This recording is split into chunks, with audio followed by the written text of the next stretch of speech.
Now I'll be talking about the gap responsibilities for the defensive line and linebackers in a 4-3 defense. As I said, this is my D tackle. He's in 3. My nose guard is in a 1. Weak side defensive end is in a 5, and my strong side defensive end is in a 9. My linebackers are 5 yards behind my defensive lineman. So you can see they're about 5 yards. Okay. So, if my defensive tackle is in a 3 technique, first off, let me tell you what gaps are going. The center's in right in the middle. The outside gaps between the centers is considered the A gap. Between the guard and the tackle is considered the B gap. Between the tackle and the tight end is considered the C gap. Anything outside the tight end is considered the D gap.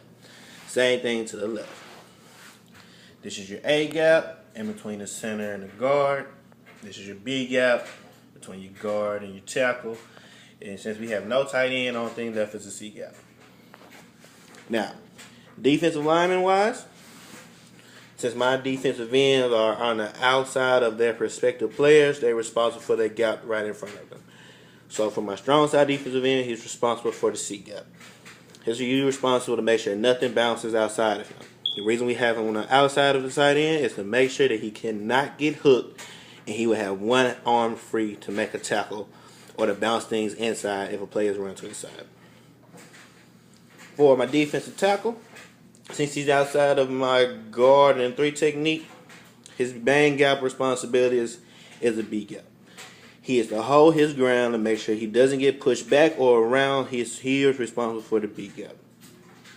Nose tackle, he's responsible for his respective A gap. He needs to be right there for the run there to bounce it out wide or to make a play. A weak side defensive end, he's responsible for the C gap. Nothing bounces outside of him. Linebackers. Now, Mike linebacker, he has a pretty big responsibility. He's going to be responsible pretty much for anything that flows in the middle, which in my terms is considered an A gap. See something go to A gap, he flows, that's his responsibility. Even though he has a nose tackle right there, he should be responsible between A and B gap over here, depending on how good your linebacker is. Now, if my linebacker is not that good to be able to cover both holes that far apart, I will move my nose tackle over to probably a 3, and go right on a 2, be right on his head, and have him responsible for that gap, and have my linebacker responsible for both A gaps. Now, my strong side linebacker. Since my defensive end is on the outside of the tight end, he's responsible for D gap. Of course, that means that my strong side linebacker is responsible for the C gap.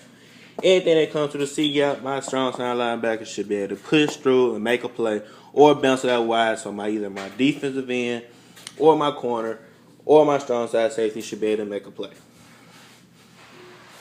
Now, my weak side linebacker, a.k.a. Will, he is pretty much going to be responsible for both C gap to help out the defensive end, but his main responsibility will be the B gap. Even though he's playing out wide, he's going to be more athletic enough to be able to move in when need be and protect his C gap. And that there is the defensive line and the linebacker gap responsibilities in a 4-3 defense.